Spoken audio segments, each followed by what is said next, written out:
Hey, what's up everyone? Pete the Guttural Monk here, back with another CD collection update video. It's been about 6 or 7 weeks since my last update. Life has definitely gotten in the way of me recording videos and stuff like that. Sorry for being a little absentee, but thanks for sticking around this channel. And with that said, I think since my last video, I've gotten something like 50 subscribers. So thank you guys. What's up everyone? Feel free to communicate on this page. Check me out on Facebook. Send me a message, send me a comment, whatever you want to do. I try to respond to everybody. If you can turn me on to something fucking awesome, or if you have an opinion on something that I said, like, please, voice it, and we'll definitely talk. But I've got an enormous stack of stuff to go over with you guys today. I haven't even counted how many albums I'm going to be talking about.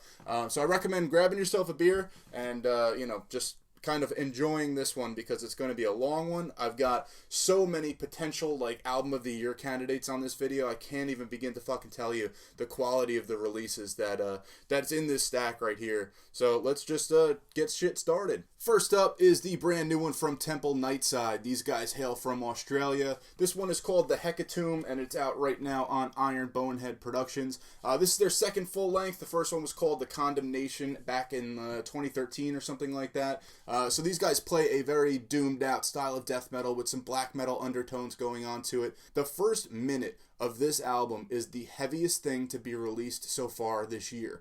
That's why I'm starting with this one. You have to check out the opening track to this album, and just beware, because you might rattle the paint off of your fucking walls. I like this fucking miles beyond their first album. It was just, it was missing something, and they found everything and then some on this one. This is also the most reverb-heavy album that I've heard so far this year, so beware of that as well. But really killer album from Temple, Nightside. Fucking amazing artwork, absolutely crushing. Check this shit out if you haven't done so already. Next up, and speaking of having no paint remaining on your walls whatsoever, this is the brand new one from Crips out of Finland. This is Remnants of Expansion, out right now on Dark Descent Records.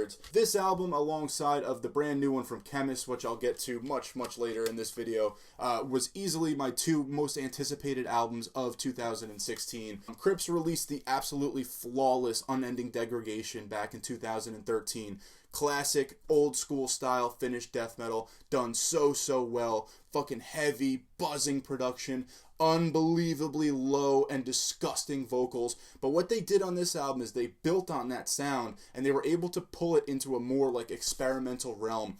You can see even by the cover artwork here, it's definitely venturing into a more kind of almost psychedelic and cosmic kind of feel and atmosphere about the album. Not sacrificing at all any of the fucking absolutely crushing death metal work that these guys were known for on the first one. But I mean, they took that sound, they ran with it, they molded it into something just even more special than it was before.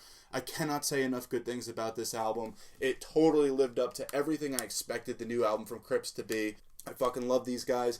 This is out on Dark Descent Records right now. Make sure you pick it up, stream it, fucking check this shit out if you haven't done so. Amazing piece of death metal. Next up, and heading to the US with this one, this is the brand new one from Dysrhythmia. This is the Veil of Control, out right now on Profound Lore Records. This is their 7th full length. Comes on this beautiful 6-panel digipack. As always, Profound Lore did a fantastic job of packaging this one. Dysrhythmia, if you don't know, is an all-instrumental, kind of progressive hard rock meets technical metal band. Very hard to describe their sound. Can't say enough good things about this one. They just take that kind of musicianship and absolutely just, always are able to hold the listener's attention and keep the listener excited with every twist and turn from every angle of their songs. Colin Marston is just a fantastic musician and producer, and he did an amazing job with this album, as expected. So this was their first album since 2012's Test of Submission. I think it blows that album out of the water. Highly recommend you check this one out. And one cool thing of note, they actually put the track listing on the cover art, and as somebody who studied graphic design, it always freaks me out a little bit, but it really looks fucking awesome on that album cover, so props to whoever designed that one. Next up, this album is a massive surprise of 2016. This, alongside of the new Opeth, which I'll get to later in this video as well, were two albums that I knew were going to drop, but I didn't know how they were going to kind of sound. This is the brand new one from the Dillinger Escape Plan. This is Dissociation. This is an independent release. Dillinger Escape Plan, of course, are from Morris Plains, New Jersey, real close to me. This is their 6th full length, and unfortunately, this is probably going to be their last. They announced their breakup after the next round of, I think they're doing like finishing up a U.S. tour, doing a European tour, then they're going to come back to the U.S. for a couple more shows. I actually picked this up when I went to go see them 2 Saturdays ago. They put on such an incredible show. Dillinger Escape Plan, I mean, me being from New Jersey, growing up in the hardcore scene around 1999, 2000, these were the guys to go fucking see. When Dillinger Escape Plan played like the Birchill back in the day, it was a fucking event. Just an amazing, amazing time to grow up in the metal community in New Jersey. But Dillinger Escape Plan has always been at the forefront of that like kind of technical math, rock, death metal, core, whatever you want to call it. And their sound is just so unique, and they're able to absolutely just control the chaos that they produce. The musicianship is unbelievable, and again, just recently seeing them live, I mean, definitely proves that these guys are, they're pushing 40 years old, basically every single one of them, and they're still on top of their game. Really, really impressive stuff. But do yourself a favor, if you're into metalcore, mathcore, whatever you want to call it, technical, crazy, off-the-wall shit, check this out, and if nothing else, I mean, you can at least appreciate like how much effort and thought goes into trying to write an album like this. And there is one track, I think it's track 4, Fugue.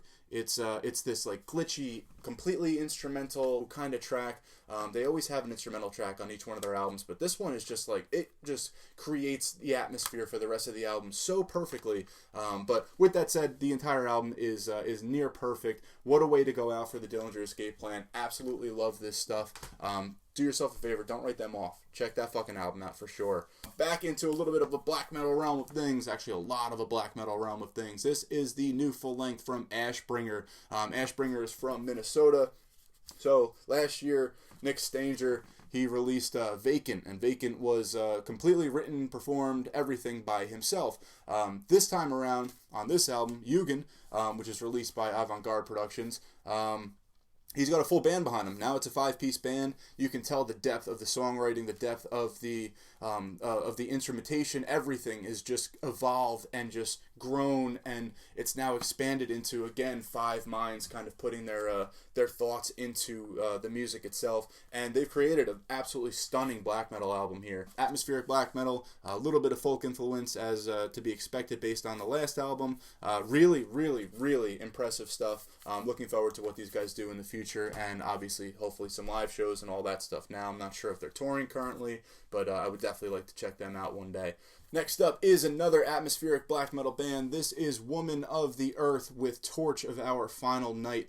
This is put out by Init Records. This is their 4th full length since like their formation in 2009. This is the first album by them I've actually picked up. I wasn't really much of a fan of their last one. I think it was called Depth. Wasn't really big on that one. Really not big on this packaging. So be it. I think the material here is really strong, and definitely check out the last track, Lung Crusher. That should be able to give you a really good feel of how the entire album's going to go. Kind of a short spin. It's definitely under 40 minutes in length, but like I said, a very solid atmospheric black metal album that hasn't really gotten too much attention, and unfortunately a lot of the stuff that I've read about has kind of been negative on it, and I'm not quite sure why, because I do think it is a pretty good release. This is the brand new one from Mare Cognitum. This is Luminiferous Aether, put out by Voidhanger Records just a couple weeks ago. This is his 4th full length since 2011. It's absolutely mind-blowing that he's able to keep pumping out such quality material by releasing 4 albums in the last 5 years. Anyway, he definitely dwells in that kind of spacey, psychedelic, kind of cosmic, atmospheric black metal, but it's just pushing the boundaries of what atmospheric black metal can be. There's no clean vocals. There's not necessarily pretty parts. There's some parts that at times remind me of kind of early Bluthaus Nord. There are some parts that remind me of just absolute fucking chaos and madness, but then it's able to be kind of controlled, and it's mind-blowing how he's able to write these songs. Cover artwork is beautiful, and like I say in basically every one of my videos, this guy Jake Buzarkowski, he is just unbelievable, and he's at the forefront of American black metal right now. If you don't know Mare Cognitum, you really, really have been living under a rock, and you should definitely check that album out, as well as his entire back catalog. Do yourself a favor, the material is just out of this world. Alright, next up, this is the brand new one from Winterfylleth. This is The Dark Hereafter, put out by Candlelight Records earlier this year. I guess you can call this their 5th full length, although that's kind of a cop-out. Track 2 was actually It was a bonus track on their last full length, which was 2014's The Divination of Antiquity, which was an amazing album, don't get me wrong, but I'm not sure why it's reappearing here on this album. Other than that, there's only 3 more original tracks on this. Plus, there's a fantastic cover of Ulver's Capital One, Lost in the Forest of Trolls, but for some reason it's been renamed Led Astray in the Forest Dark here. Doesn't matter, they did a fantastic job with the cover, so I'm not complaining.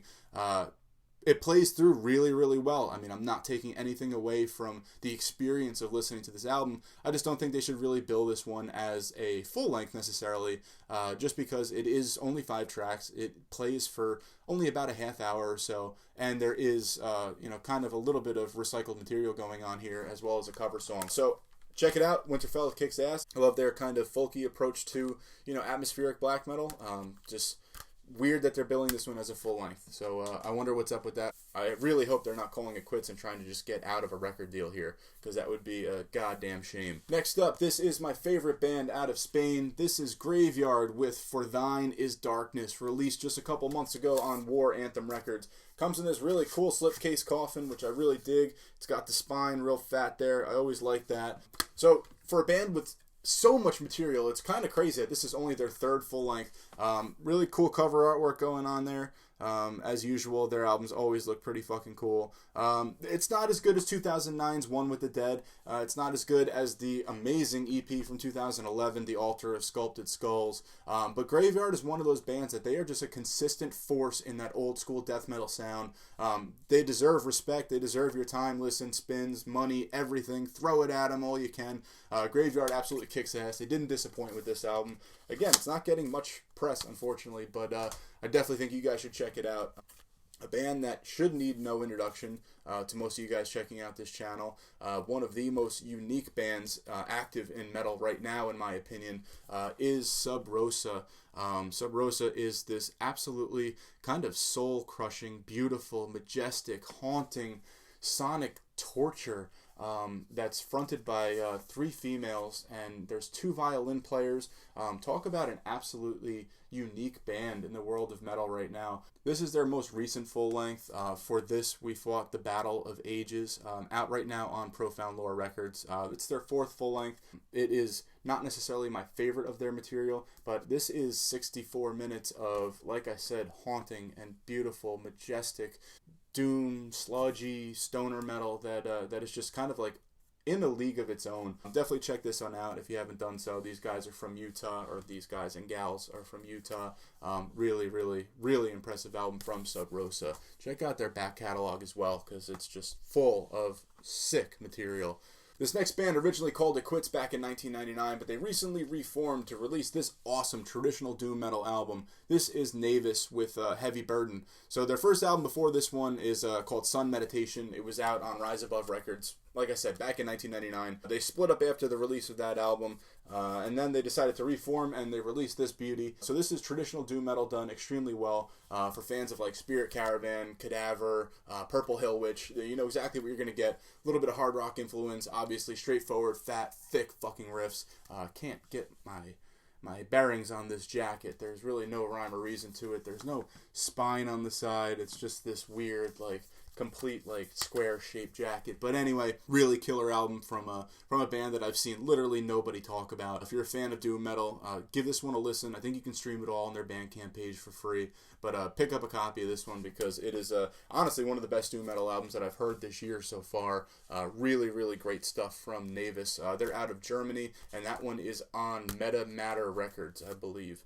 So next up is one that probably needs no introduction. This is the brand new one from Alcest. We're sticking with the weird packaging here on this one. So this is Kodama. This was released by Prophecy Productions. So this is a little bit of a return to form for Alcest, or Alce. This doesn't stick to the formula that they did on 2014 Shelter very much. This is a lot less of the shoegaze, and they brought back a little bit more of the black metal.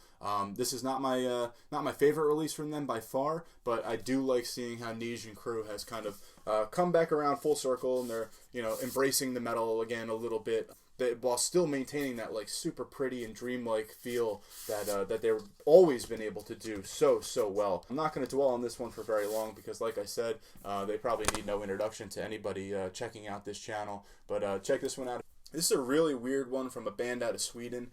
This is Head of the Demon with Sathanas Trismegistos. I have no fucking idea if my Latin is up on that one. But this is out on Invictus Productions. This is a really weird occult doom album with some heavy black metal undertones going on to it. The vocals are more in like this kind of like chanting style. It's not traditional like black metal style singing at all. It's really kind of weird and trance-like at times. Super evil, satanic lyric work going on in this one. I kind of wish that there was an instrumental version of this album to buy, because to be completely honest with you, as far as tone goes, I don't think I've heard a doom or black metal album that has a better tone to the guitars than this one so far this year. Really cool release either way. Really kind of chill, mid-paced, evil as fuck. Definitely check this one out if you're just into something a little bit different. If you want something just to kind of, not necessarily just play in the background, but something you can just kind of do other things to and still kind of, you know, be bobbing your head and fucking feeling evil and all that shit, because it's a really good release for something like that. Alright, so next up, this is a really big one. This is my second most anticipated album of the year, or one of two super highly anticipated albums that came out this year. This is Hunted from Khemmis. Khemmis, if you've been following this channel at all, you'll know that Absolution, their first full length that came out last year, was my 2015 album of the year. Hunted, I'm not going to say lives up to it for me, but that's only because I've spun it twice. I haven't really given it any time at all. This just dropped on like the 21st or something like that, so this is fresh as fuck. I'm going to be spinning this one a lot. This is so an album of the year contender, even though I've only listened to it twice. But check this one out if you haven't done so. If you're a fan of doom metal with a little bit of kind of sludge influence to it, some occasional harsh vocals, and actually there's a track that sounds a little bit like High on Fire. Like it has that, you know, kind of like raspiness to it, a little bit faster than they've been known to play. Fucking well-rounded, great album. I should show you the battle scene in full there on the back. I'll show you the inside as well. Absolutely killer stuff. Like I said, I've only listened to it twice so far. As soon as this video is done, it's going back in the CD player, and I'm going to listen to it again because it is just really fucking good, and I'm going to spend a lot of time with that one between now and the time that I make my album of the year list. So next up is a debut recording from a US band called Eerie. This is their self-titled, like I said, debut. These guys play a ridiculous blend of blackened, progressive, doom metal with like heavy metal influences and fucking ripping like stadium solos and shit like that. A really cool approach to just kind of blending a bunch of styles together. I'd say the heaviest style represented here is doom metal, second with black metal, so it has like that kind of raspiness going on to it. But really cool, unique release. I love that cover art. If that doesn't make you want to listen to this album, then I really don't know what you're into and what you're doing on this channel. But check out Hideous Serpent. It is the first song off this album. I think it is fucking absolutely crushing. I love that track so much. Really interested to see what this band does in the future. It's out right now on TP Records, so check out Eerie, band that's not getting a lot of press at all, but I have a feeling that they're going to make a name for themselves, no doubt, because they just they have a very unique way about them, and you should give them all your money. Just do it. Last up, I was talking about this one when I was speaking about the new Dillinger Escape Plan album earlier. This is the brand new one from Opeth. This is Sorceress. So Opeth, the last, well, two albums before this one, this is the third in the 2011 to current form of Opeth. They've adapted this, you know, kind of 70s progressive rock kind of thing. But on this album, which they did a little differently than the other two that preceded it, they decided to add a little bit more metal influence. So a little bit more dark metal, a little bit of doom metal as well. I think this is easily, by far, the best of the most recent three Opeth albums. There's no heavy vocals, there's no death metal on this album whatsoever. As a diehard Opeth fan, I mean, it still burns my ass every time, but you know what? This is the best that it's going to get if they decide to stick with their new sound. And you know, this album's getting bashed left and right, and I really don't fucking understand it, because start to finish, this is a fucking fantastic release. I got the double disc set there. Disc 2 comes with just like 5 or 6 different bonus tracks, a couple live songs. And you can really hear on the live songs, I think they do The Drapery Falls. And, you know, Michael's voice just, it isn't there. That fucking booming death metal voice just, it doesn't exist anymore, which is a fucking shame. But like I said, if that's the style and the direction that they're going to stay in, if they're going to release albums like this, I'm going to be very, very happy with that. But like I said, it's a polarizing release. It's been love or hate. I am on the love side of things for this one, but I've read a lot of kind of bad shit. So, you know, hey, do yourself a favor, check it out. Check out the title track, Sorceress. You'll get an idea of the feel of, you know, at least how they've brought metal back into their sound with that one, but then give it a spin because, I mean, the musicianship of Opeth hasn't changed. They've kind of dialed the keyboards back a lot, thank God, because it was starting to sound a little carnival-y for a while there. But like I said, really great release from them. Super surprising how much I actually do enjoy that album. And, you know, I am a fan of the new Opeth for sure. Alright, now I got a couple reissues to round this video out. First up of the 5 that I've got, this is the Mythic Anthology reissue out on Dark Recollections Records right now. You can pick this up in the Dark Descent web store. That's where I got my copy. So, fucking Mythic is this, they're this all-female doom death metal band out of Pennsylvania. They were, you know, around in the early 90s. Mourning in the Winter Solstice is their kind of claim to fame. It's like a 3-track EP that they released in 1993. But fucking straight up old school, kick your ass death metal. You'd never know it was, you know, 3 lovely ladies putting that shit out.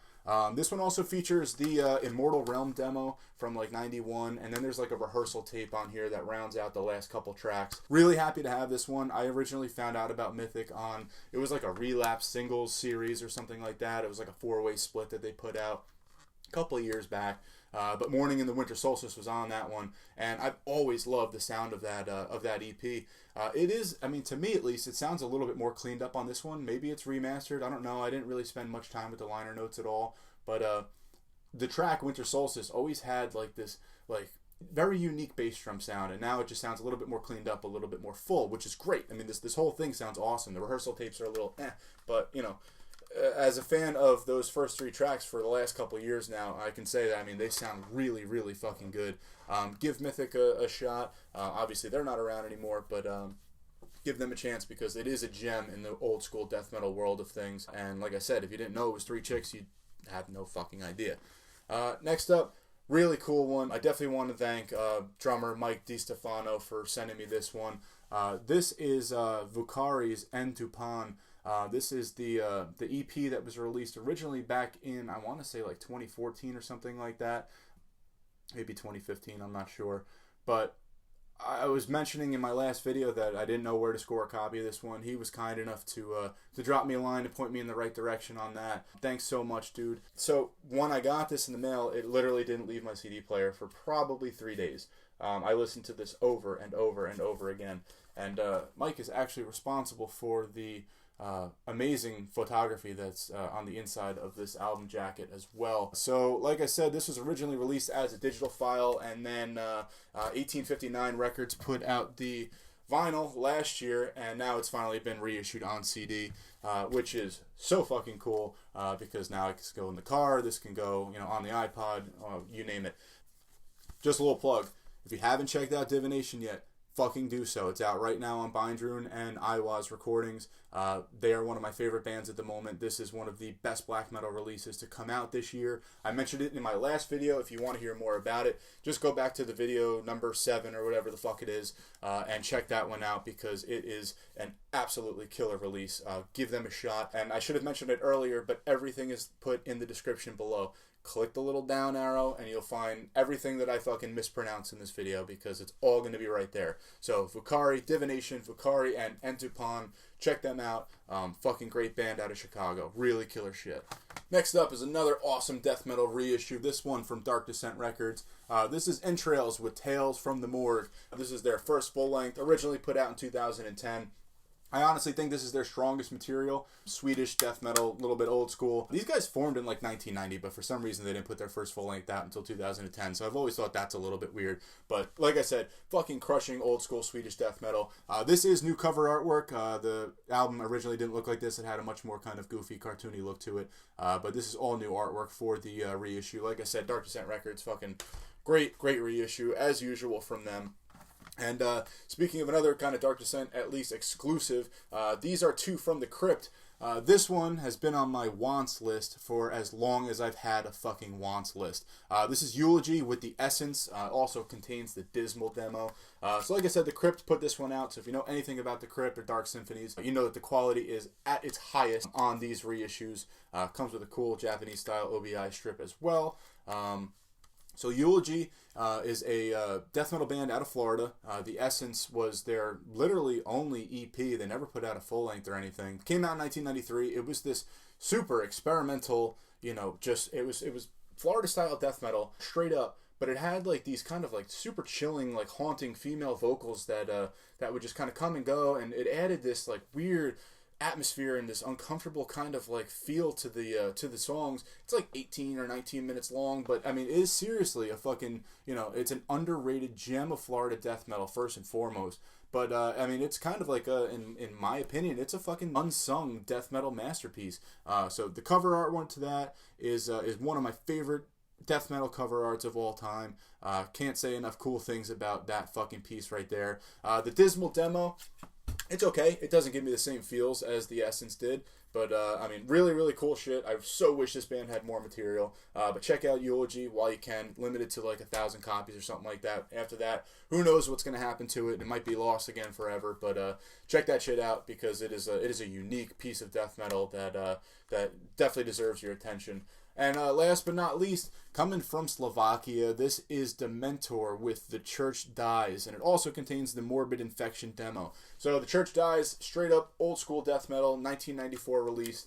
Kind of the sound you're expecting. It actually has kind of Florida sound to it, but you know they're from Slovakia, so go fucking figure. The other demo on here, Morbid Infection, very good as well. This band unfortunately took like a very kind of brutal turn later in their discography there, but this is the album to check out from them. The Church Dies, like I said, out right now on the Crypt. You can get this through Dark Descent Records exclusively in the U.S. Definitely do that.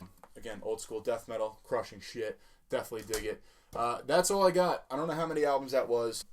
I am going to try to promise to do more videos in the upcoming, weeks or months. I'd like to start the actual CD collection. I've said that fucking 100 times so far. I've never actually done it, but I'd like to do it eventually. If nothing else, I'd like to just do like periodical just collection updates of stuff that's not from 2016, because that's not all I'm buying. I mean, I'm buying shit fucking constantly. It's kind of a problem. But, yeah, I mean, maybe I'll do them next year, or I'll at least start it at the end of this year or something like that. I don't know. I haven't decided yet. But thank you, everybody, for subscribing. If you like this kind of video, if you like, hearing me vomit about bands, then definitely hit the subscribe button. Tune into this channel because, even though I haven't uploaded anything in 6 or 7 weeks, I am going to try to have a little bit more content in the upcoming months there. Quick shout out to Marty Worm. Marty Worm, thanks for mentioning me in that video, man. I really appreciate that. I'm going to try to get more material just for you, brother. So thanks again. But until next time, guys, thanks for, listening to me vomit. And I will see you next time. Cheers.